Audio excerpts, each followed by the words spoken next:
Welcome back to my channel, Xgene and proteinX.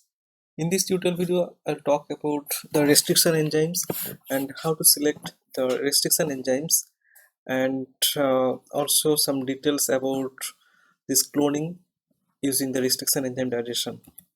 So let's begin. So as you see here, here is one plasmid schematic diagram, and here there are some different restriction enzyme sites.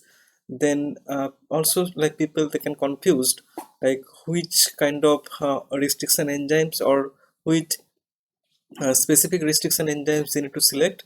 But here, as you see, in this vector, there are different restriction enzyme sites, and this is the DNA sequence. And let's assume that if you want to insert this fragment, the red color fragment, so if you want to insert this fragment, so these two restriction enzymes you need to select, because this is the nearby restriction enzymes. So if you use these restriction enzymes for the digestion, then this part, it will be trimmed out and you can insert your target fragment. Okay, so for that, there are some kind of you need to know something about this digestion. So your vector and your insert fragment, in both cases you should have these two restriction enzymes like XHOI and BAMH1, these both restriction enzyme sites. As you see here, that insert fragment and also the vector, in both cases, in both sequence, they have these two common these enzymes, restriction enzyme site. Okay, so as a result, you will get the sticky end in both cases, and it can be joined by the T4 DNA ligase. Okay, so here the plasmid size, if it is 5 kb, then if you trimmed out, then if you like digest this part, then it will be like 3 kb, right? So after the DNA agar gel, then you can see these two different kind of two pattern of the bands you will get. So this is just the example that I showed here. So let's assume that if your size of this vector is different, then obviously it will be like the similar kind of the pattern. But if your this insert fragment, if it is very small, like less than 1 kb, or maybe also very small, maybe 500 bp, then it cannot see band in that case. But if it is like 2 kb, then obviously it will be obvious this fragment. So after digestion, you will get very clear two bands.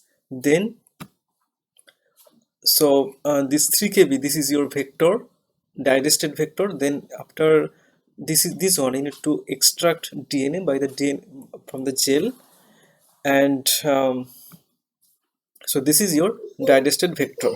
Okay, and also in the similar process, also you need to digest your fragment as well, and then I need to also get the DNA, insert fragment DNA from the gel.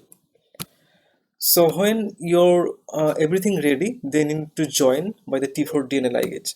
So also I want to get into in details. So here is the two different restriction enzymes, and also their sites are given here. So if you use this double digestion using these two different restriction enzymes, for that you should know that the condition of the incubation should be the same, like buffer, temperature, time, all should be the same, and you need to check on the website. And in most of the cases, the website, then the company, they use some common buffer for the double digestion. If you cannot find the common buffer, then you need to do one by one. Okay, so after double digestion, then you will get this kind of sticky end for the insert fragment, as well as your vector So in both cases you will get this kind of sticky end. Then you need to use the T4 DNA ligase to join this fragment. So after using the T4 DNA ligase, you need to maintain some condition and you need to follow the protocol, and then you can able to join this fragment to get the complete plasmid. So after that you will get the complete plasmid. So this is just I just want to give you some basic idea that how to use the double digestion using the restriction enzyme and how to select these kind of restriction enzymes. So that's all about this video. I hope this video will be helpful. If you like this video, hit the like button, share it, and please subscribe my channel. And if you have anything to ask, you can write on the comment section. Thanks for watching.